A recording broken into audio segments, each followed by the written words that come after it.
The morning sun cut through the floor-to-ceiling windows of Richard Holloway's corner office on the 42nd floor of the Sentinel Financial Building in downtown Chicago, illuminating the mahogany desk where he sat reviewing termination paperwork with the clinical detachment of a surgeon removing something diseased. Sarah Mitchell stood on the other side of that desk in a blazer she'd bought at Goodwill and shoes she'd resold twice because buying new ones meant choosing between footwear and her daughter's school supplies. Her hands were clasped in front of her to hide the trembling that had started the moment Richard's assistant had called her up from the data processing department with the ominous message that Mr. Holloway needed to see her immediately. Richard didn't look up from the papers as he spoke, his voice carrying the particular coldness that comes from a man who'd spent 30 years building wealth by treating people as assets to be optimized or discarded. Ms. Mitchell, I'll be direct because I don't believe in wasting time. Your performance over the past 6 months has been consistently below department standards. You've missed deadlines. Your error rate exceeds acceptable thresholds. And your attendance record shows a pattern of tardiness and unexpected absences that suggests a lack of commitment to your role here. He finally looked up, his pale blue eyes meeting Sarah's brown ones, with an expression that showed no recognition of the woman standing before him, even though she had his jawline and his nose and his hands that she'd inherited, along with the abandonment that had defined her entire life. Effective immediately, your employment with Sentinel Financial is terminated. You'll have until the end of day to clear your desk. Security will escort you from the building. If that opening grabbed you by the throat, if you're already feeling the injustice building, and you know this is heading toward a revelation that will shatter this man's world, then you need to hit that like button right now. Share this with everyone who's ever been dismissed by people who should have seen them, who should have known them, who should have cared but chose power and profit over humanity. Subscribe to Acts of Depth because we tell the stories about moments when the past arrives like a reckoning, when secrets can't stay buried, when the people you've wronged become the voices you can no longer silence. Now let me take you back 30 years to understand exactly what Richard Holloway had done, who Sarah Mitchell really was, and why what she said next would haunt him for the rest of his life. Richard Holloway had been 28 years old when he'd walked out on his family in a 2-bedroom apartment in South Chicago. His daughter Sarah was 3 years old, and his wife Jennifer was pregnant with their second child. He'd been working at a mid-level position at an investment firm, earning decent money, but not the kind of wealth he'd dreamed about since growing up poor in a Cleveland trailer park. The marriage had felt like a trap. The crying baby had felt like a burden. The pregnant wife had felt like an anchor, preventing him from chasing the opportunities he convinced himself he deserved. So one Tuesday morning in 1993, Richard had kissed his daughter goodbye like it was any other day, told Jennifer he'd be home for dinner, and instead had gotten in his car and driven to New York City with everything he owned in 2 suitcases and a determination to become someone who mattered, regardless of who he had to leave behind. He'd sent divorce papers 6 months later through a lawyer. He'd signed away parental rights when Jennifer demanded child support he claimed he couldn't afford. And he'd spent the next 3 decades building Sentinel Financial into a company worth $400 million, while his daughter and the son he'd never met grew up in poverty that could have been prevented if Richard had been capable of caring about anyone except himself. Sarah Mitchell, born Sarah Holloway, had grown up knowing her father had abandoned them, but not knowing why. Her mother Jennifer had tried to shield her from the full truth, had made excuses about Richard being young and scared and unable to handle responsibility. But children aren't stupid, and Sarah had understood from about age 7 that her father had made a choice to value his own ambitions over his children's well-being. Jennifer had worked 3 jobs to keep them fed and housed. She'd cleaned offices at night and waited tables during the day and sold crafts at weekend markets to scrape together enough money to pay rent on apartments that always seemed one missed payment away from eviction. Sarah's younger brother Michael had been born with complications that required ongoing medical care. Jennifer had never remarried, had never had the time or energy to date when she was too busy surviving. And she died when Sarah was 19. Her body worn out from years of stress and untreated health problems that she'd ignored because going to the doctor cost money she needed for her children. Sarah had been left to raise her 14-year-old brother while working full-time and trying to finish the college degree she'd started on scholarship. She'd managed somehow, putting Michael through high school and into trade school while cobbling together a life from minimum wage jobs and night classes. Michael was 30 now, married with a daughter of his own, working as an electrician, and living the kind of stable life that had seemed impossible when they'd been kids eating ramen for dinner 4 nights a week. Sarah had her own daughter, 8-year-old Emma, from a marriage that had ended when her ex-husband had decided that family responsibility wasn't for him either, apparently validating some genetic curse that made the men in Sarah's life disappear when things got difficult.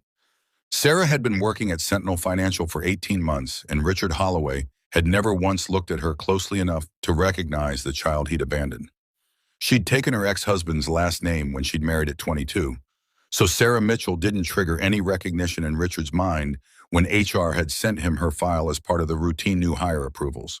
She'd worked in the data processing department on the 34th floor, while Richard operated from his executive suite 8 floors above, and their paths had never crossed until 6 months ago when Richard had implemented a new management structure that required him to personally review the performance metrics of every department. That's when he'd started noticing that Sarah Mitchell had been late to work 17 times in 3 months and had left early on 12 occasions and had missed 4 full days without advance notice. What the metrics didn't show was that Sarah had been late because her daughter's school didn't have before care, and Sarah had to wait until her neighbor could watch Emma before she could leave for work. She'd left early because Emma had gotten sick and the school nurse had called requiring immediate pickup. She'd missed full days because Emma had strep throat and then the flu and then a stomach bug, and Sarah had no family in Chicago and couldn't afford childcare for a sick child. The performance metrics showed errors in Sarah's data processing work that exceeded acceptable thresholds, but they didn't show that Sarah had been working late into the night on a laptop that kept freezing and losing her work because she couldn't afford to replace it, or that the errors were concentrated in the period when she'd been dealing with her landlord, threatening eviction over a rent increase she couldn't absorb on top of Emma's medical bills. Richard Holloway didn't care about context. He cared about numbers, and Sarah's numbers were bad, so Sarah needed to go. He'd signed the termination order without a second thought and had told his assistant to call Sarah up for the meeting, where he'd deliver the news personally because Richard believed that firing people yourself rather than delegating it to HR showed leadership. Now Sarah stood in his office, absorbing the information that she was losing the job she desperately needed, the job that barely covered her rent but at least provided health insurance for Emma, the job she'd held for 18 months while never once revealing to anyone that the CEO of this company was the father who'd abandoned her before she was old enough to remember his face. She could leave quietly, take the termination and the 2 weeks of severance pay Richard was offering, and walk out of this building with her secret intact. Or she could tell him the truth and watch his world tilt on its axis the way hers had been tilted when she was 3 years old and too young to understand why Daddy wasn't coming home. Sarah uncast her hands and pulled a photograph from her blazer pocket, placing it on the mahogany desk between them. The photo was old and faded, showing a young man holding a small child on his shoulders. Both were smiling at the camera with the kind of joy that suggested the moment had been happy before it became a lie.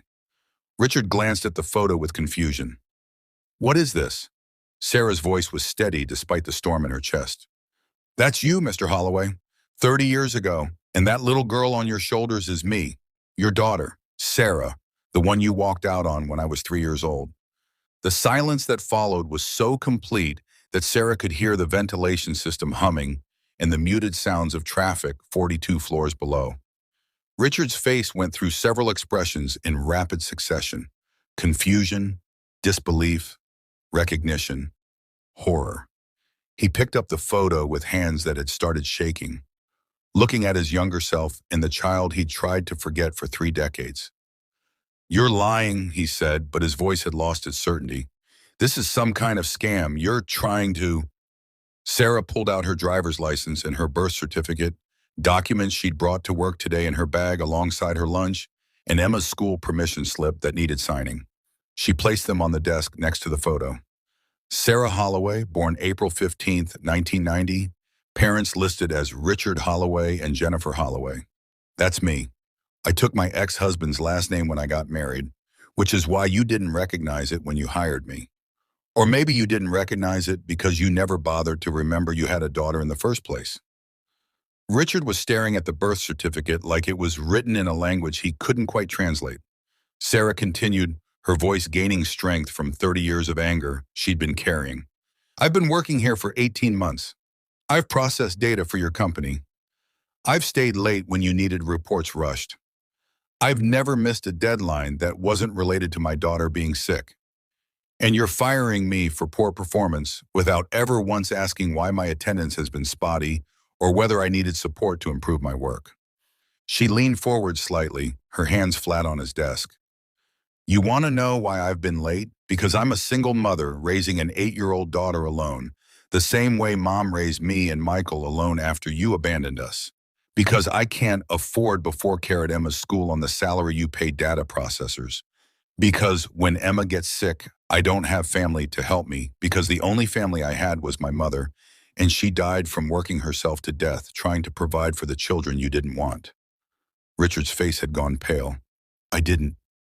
I wasn't aware. You weren't aware because you didn't care enough to ask, just like you didn't care enough to stay when I was 3. Just like you didn't care enough to send child support so Mom didn't have to work 3 jobs. Just like you didn't care enough to even check whether the children you abandoned were alive or dead. Sarah picked up the termination papers and held them up. You're firing me, fine. I need this job desperately, but I'll survive because surviving is what I learned to do when you left. But I want you to know who you're farting. I want you to understand that the employee you deemed unworthy of keeping is your own daughter.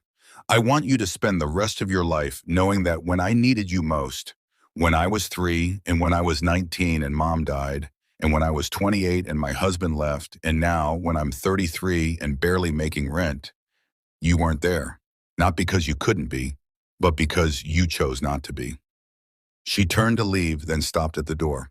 I won't tell anyone here who I am. I won't embarrass you publicly or sue you or make this difficult. I'll clear my desk and leave quietly because, unlike you, I actually care about other people's dignity, even when they don't deserve it. But I hope you think about this moment every time you fire someone without knowing their story.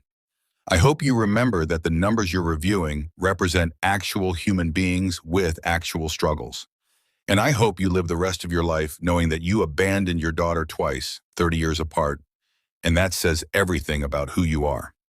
Sarah walked out of Richard Holloway's office and closed the door behind her, leaving him sitting at his mahogany desk with a photograph of a life he'd discarded and the devastating recognition that he'd just fired his own child for the crime of struggling with circumstances he'd created.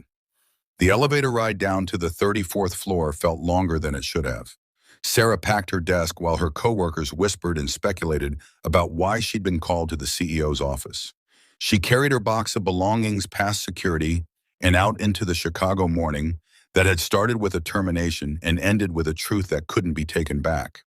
She went home to her apartment where the rent was due in 2 weeks, and she had no idea how she'd pay it now that her paycheck was gone. She picked up Emma from school and made dinner from the groceries she'd stretched to last another 4 days.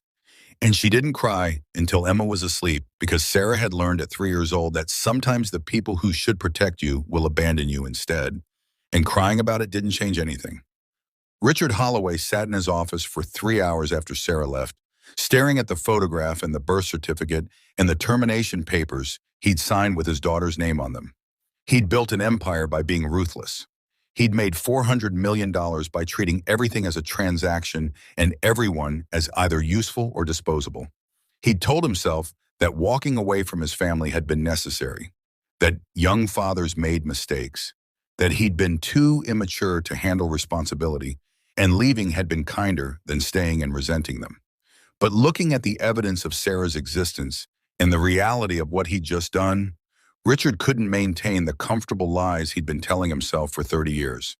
He'd abandoned a 3-year-old child who'd grown into a woman trying desperately to provide for her own daughter the way Jennifer had provided for Sarah after he'd left. He'd been so focused on his own ambitions that he'd never once wondered what happened to the children he'd signed away. And when his daughter had been working in his own building for 18 months, when she'd been struggling with the exact kind of circumstances that his child support could have prevented, he'd fired her without even recognizing her face. Richard made a call to his head of HR. Sarah Mitchell, the termination I sign in today, I need it reversed immediately. I need her rehired with back pay and I need to know what we can do to support employees who are single parents and struggling with childcare. The HR director sounded confused but professional. Mr. Holloway, I can reverse the termination, but I should inform you that Ms. Mitchell has already left the building. And regarding support for single parents, we don't currently have any programs in place beyond standard P2. Then create programs, Richard said. On-site childcare, flexible scheduling, emergency backup care for sick children, whatever it takes to make sure employees who are doing their best aren't being punished for circumstances beyond their control. I want a proposal on my desk by Monday. He hung up and made another call, this one to his personal attorney. I need you to find someone for him.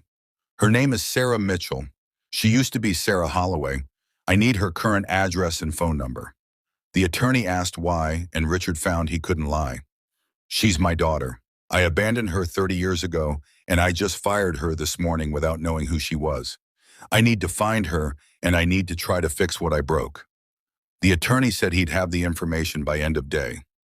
Richard sat alone in his office watching the sun move across the Chicago skyline and thinking about choices and consequences and the reality that money could buy almost anything except the ability to undo the damage you'd done to people who deserve better from you. Sarah's address came through at 6 p.m. Richard sat in his car outside her apartment building for 20 minutes trying to figure out what to say to a daughter who had every right to slam the door in his face. Finally, he got out and walked up 3 flights of stairs to apartment 3B and knocked on a door that was scratched and worn. Sarah opened it with Emma visible behind her, a small girl with dark hair eating cereal at a kitchen table visible through the doorway. Sarah's expression when she saw Richard was carefully neutral. "What are you doing here?" "I came to apologize," Richard said, "and to tell you that I've reversed the termination. Your job is waiting for you if you want it, with a raise and flexible scheduling and whatever support you need to make it work." Sarah's laugh was bitter. "You think offering me my job back fixes this? You think a raise makes up for 30 years? No," Richard said, "nothing fixes this. Nothing makes up for leaving you and your mother and your brother. Nothing excuses what I did then or what I did this morning. But I want to try to do better going forward. I want to know my daughter if you'll let me. I want to know my granddaughter. I want to help in whatever way you'll allow, even though I know I have no right to ask." Sarah looked at him with eyes that had seen too much hardship too young. "You left when I was 3. Mom died when I was 19 from working herself to death trying to fill the gap you left. My brother Michael grew up without a father. I raised him from 14 to 18 while trying to finish college. I married a man who left me the same way you left Mom, because apparently I learned to choose men who don't stay. And you want to help now, after I don't need you anymore?" "You do need me," Richard said quietly. "You need rent paid and medical insurance and childcare and all the things I should have been providing for 30 years. You need someone to be the father I failed to be. And I know I can't make up for lost time, but I can try to be present going forward if you'll give me the chance." Sarah was quiet for a long moment. Emma had come to the doorway, curious about the visitor. "Mama, who is that?" Sarah looked at her daughter and then at Richard and made a calculation about grace and anger, and whether people who'd failed could genuinely change or if they just got better at pretending. "Emma, this is Richard. He's someone who's going to help us for a while. Why don't you finish your cereal?" She turned back to Richard. "You want to help? Fine. My rent is due in 2 weeks, and I'm $1,500 short now that I've lost my job. Emma needs in our lives. You're staying, because I will not let you abandon her the way you abandoned me. If you can't commit to that, leave now and don't come back." Richard pulled out his checkbook, the physical kind he rarely used anymore, but kept in his car for occasions when electronic transfers felt too impersonal. He wrote a check for $10,000 and handed it to Sarah. "That's for immediate expenses, rent and shoes and whatever else you need. And I'll set up a monthly transfer to make sure you're never in a position where losing a job means not being able to feed your daughter." He paused. "But more than money, I want to be present. I want to have dinner with you and Emma. I want to go to her school events. I want to be a grandfather who shows up. I know I was a terrible father. I'm asking for the chance to be better." Sarah took the check with hands that trembled slightly, looking at more money than she'd ever held at once. This doesn't mean I forgive you. This doesn't mean we're family again just because you wrote a check. But I'll let you try to be better. For Emma's sake more than mine. She deserves a grandfather who cares. I deserved a father who cared, and I didn't get one. So maybe I can give her something I didn't have. Richard nodded. That's more than I deserve. Thank you. He came to dinner the following Sunday, sitting awkwardly in Sarah's small apartment that cost a fraction of what he spent on his monthly car payment. Emma was shy at first but warmed up when Richard asked about her school and her friends, and actually listened to her answers instead of pretending to care. Sarah watched him interact with her daughter and saw glimpses of the father he might have been if he'd stayed, if he'd chosen differently, if he'd valued family over ambition. Over the following months, something unexpected happened. Richard became a fixture in their lives. He came to Emma's school play and her soccer games. He helped Sarah move to a better apartment in a safer neighborhood. He paid off her medical debt and her student loans. He set up college funds for Emma and for Michael's daughter. And slowly, painfully, Sarah began to believe that maybe people could change even when the damage they'd done seemed irreparable. Richard changed Sentinel Financial too. The company implemented on-site childcare, flexible scheduling, emergency backup care, programs specifically designed to support single parents and employees dealing with family obligations. The changes cost money, but they also reduced turnover and increased productivity because people who felt supported worked harder and stayed longer. Richard didn't talk publicly about why he'd implemented the changes, but the employees who benefited didn't need to know the story behind the policy to appreciate what it meant for their lives. Sarah went back to work at Sentinel, but not in data processing. Richard created a position for her in the corporate social responsibility department, working on programs that helped employees balance work and family.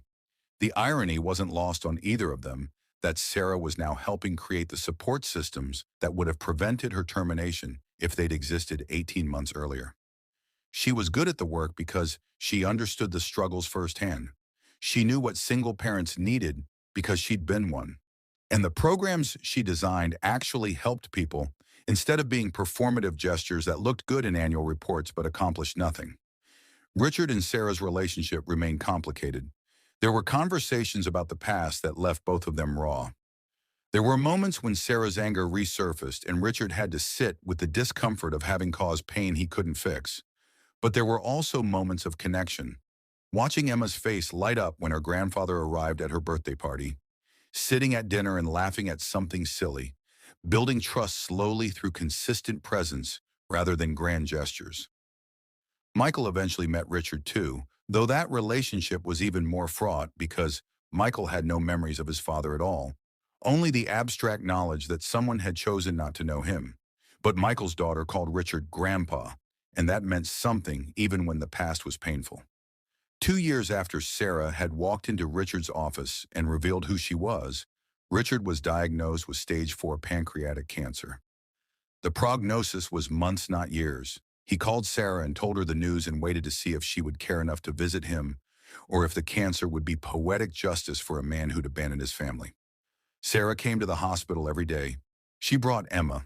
She sat beside his bed and talked about work and Emma's school and the mundane details of life that became precious when you realized how little time remained. And one afternoon when Richard was lucid between pain medication doses, he said the thing he'd been trying to say for 2 years. I'm sorry, not just for firing you or for leaving you, for all of it, for choosing ambition over family, for convincing myself that you'd be fine without me, for 30 years of absence that no amount of presence now can make up for. I'm sorry and I love you, and I wish I'd been brave enough to stay.